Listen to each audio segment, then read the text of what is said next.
What's going on, VC and everybody out there in YouTube land? Spin Doctor and his Vinyl Mayhem.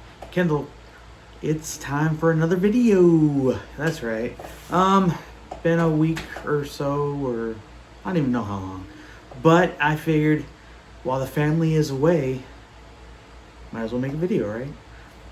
Yeah, my family is out in Vegas for my wife's side of the family's family reunion.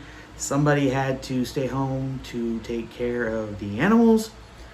And I also have an appointment I'm going to tomorrow that's kind of important. So, yeah, I am home. And I wanted to make this video because vinyl luck. I have some friends and people in the VC that I've heard talk about vinyl luck, and I always wondered, is it a real thing? You know, do people have vinyl luck? And honestly, yeah, it's a real thing because I kind of feel like I've had some good luck here in the last few months. And I figured I'd show you some records that have really shown that I have had vinyl luck. It's surprising to me, I guess. I don't know. I mean, I've always kind of just gone with the flow I guess when it comes to buying records. And I've tried to be considerate as well. I try to help friends out, and just whatever happens, and I've gotten pretty lucky here in the last month or so, and I guess karma has come back and been really good to me. And so let me show you what I'm talking about. A few weeks, well, I guess about a month or so ago, I was watching Vinyl Piper. He was doing one of his videos where he was showing the wall at one of his locals. I believe it was Deadly Wax. And one of them caught my attention, and I just, I always comment on a lot of his stuff, and he had gotten some really cool records, and I just mentioned in the comment that one of them had caught my attention, and I asked him if that store had an online presence, and he said not that he knew of, but he told me the owner's name.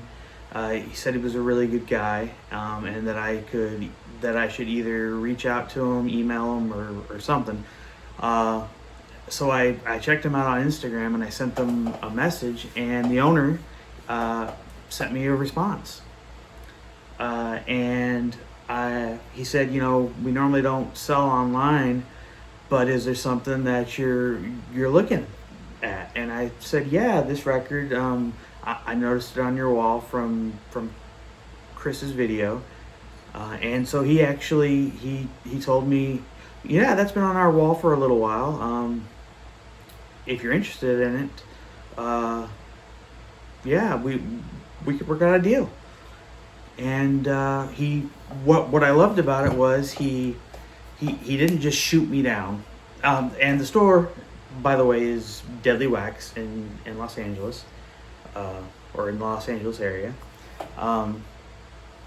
And the record is a record that's been on my want list for a very long time, and that was the only reason why I even I thought about it. And it's Blue Murder, the self-titled record, John Sykes, Carmine Appice. I mean, this record is phenomenal, and it's been on my want list, but I've not been able to find a copy here in my hometown in the area. And this record, though, is so cool because it is a album that's in the shrink, got the hype sticker and original price tag, which I think is really cool, from Tower Records. I mean, this album came out in 1989. It still got the price tag, and you know that it's from when it came out because it's got the date of April 1989. It's got the hype sticker on it, which I love a good hype sticker. And what made this even cooler, because he told me, he said this thing's in great shape, and what I loved about Chris's um, video was he said that the store is really good about telling you the condition and all this kind of stuff, and they're really fair about pricing and all that stuff. And he said, album is close to near mint, but it's definitely VG plus. He said the condition of the sleeve is VG plus, and he said also the inner, he said, has writing on it, but it's in good condition except for the writing. So just giving you a warning. And he sent me pictures of the vinyl and of the sleeve, which I think is great too, because one thing I don't like about Discogs is a lot of times you don't get pictures. And a lot of people on Discogs just are not really good at explaining things. And so I was like, that's fine, you know.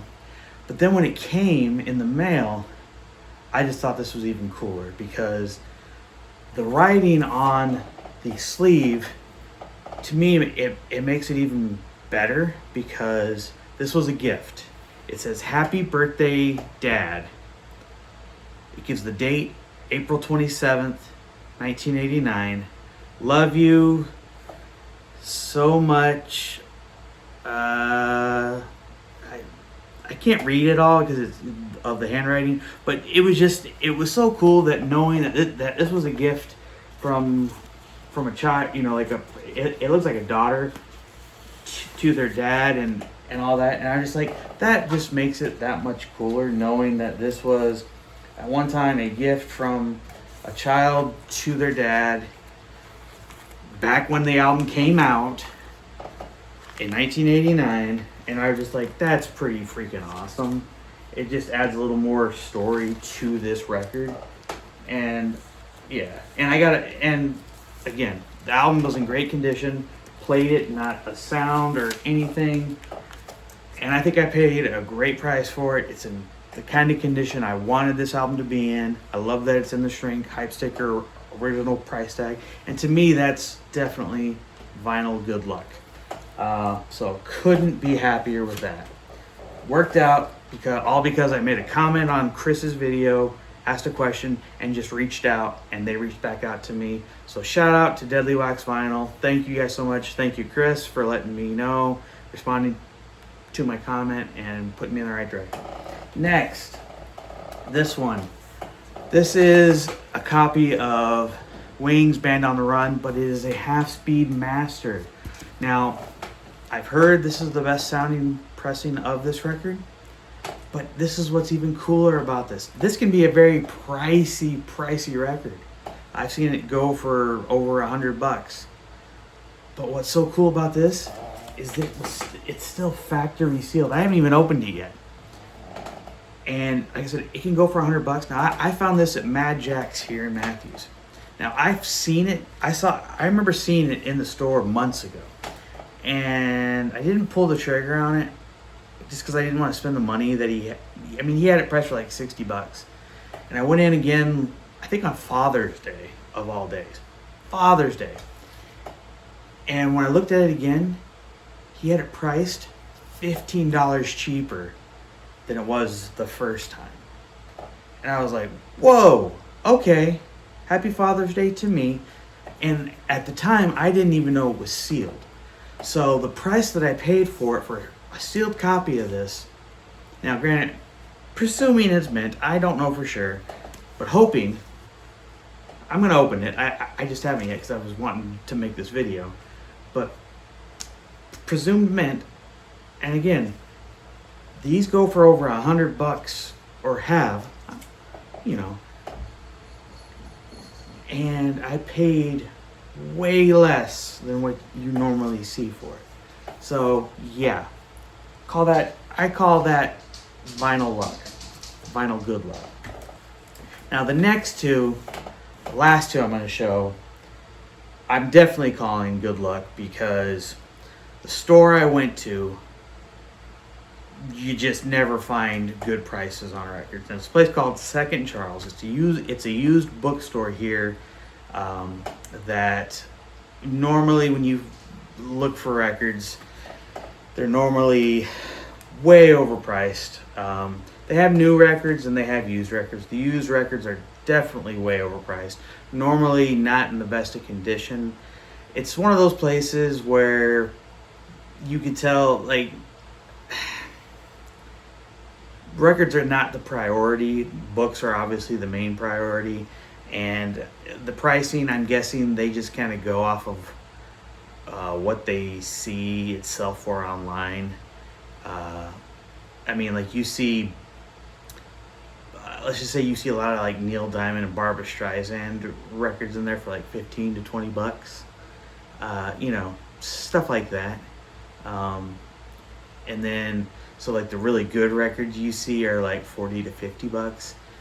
Uh, but every once in a while you might find a gem if you're looking really, really close. A couple weeks ago, I just happened to be looking, because like I said, sometimes you get lucky. I found a really good record in there for like $7 one time, sealed, brand spanking new. It's like, all right. And I just happened to be looking, and I found this in there.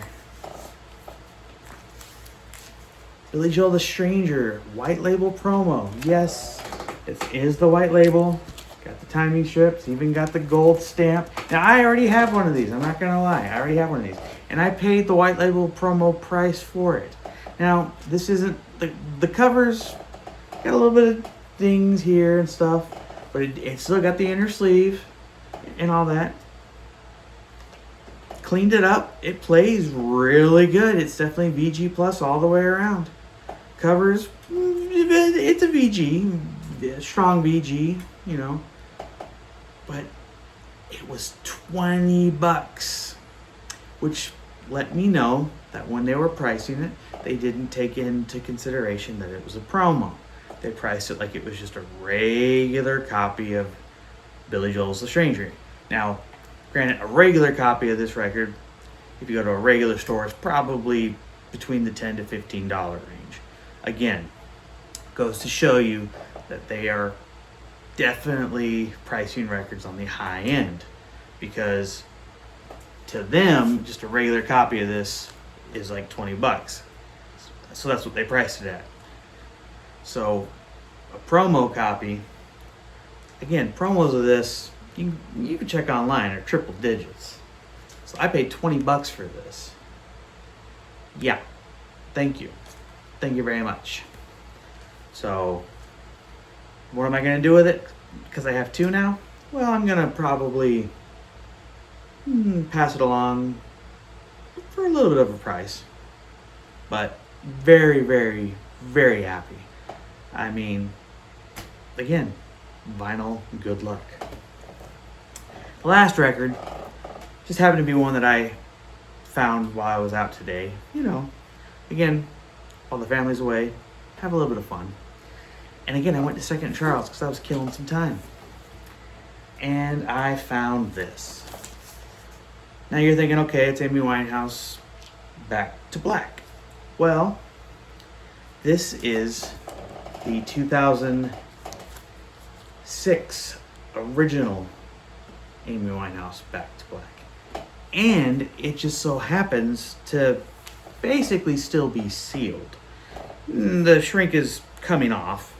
I'm not going to pull it out of the sleeve because it'll mess up the shrink. It's got a little bit of corner damage, yeah.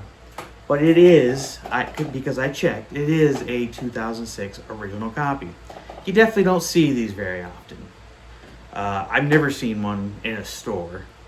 But to still be sealed, these things can go for close to $100 easily. I looked online. Well, this is what I paid for it. Yeah. I paid $14 for this.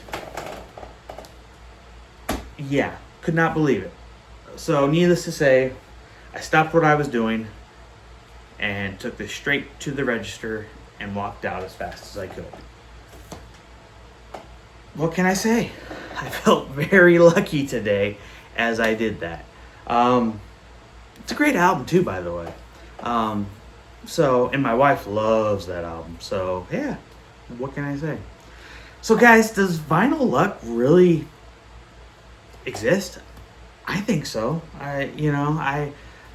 used to think that it was just, you know, it is what it is. But no, vinyl luck exists. You just gotta be patient and pay it forward, and things come back around. Uh, just, just wait. Just wait. Be patient. That's what I've been told quite a bit. Be patient. This has been a good year for me when it comes to my record collecting. Also, just you gotta dig, because that's what I did too. I had to do a lot of digging to find these things. Well, except for the Blue Mortar, of course. But yeah. So anyway, guys, hope you enjoyed the video. If you did, give me a little thumbs up. If you haven't already, go ahead and hit that subscribe button.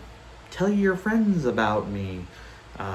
Anyway, appreciate you guys for watching. Leave me some comments down below. Do you believe in vinyl luck? Have you been lucky lately? Not in that way, if you know what I mean. But peace and love, and see you on the next one. Bye.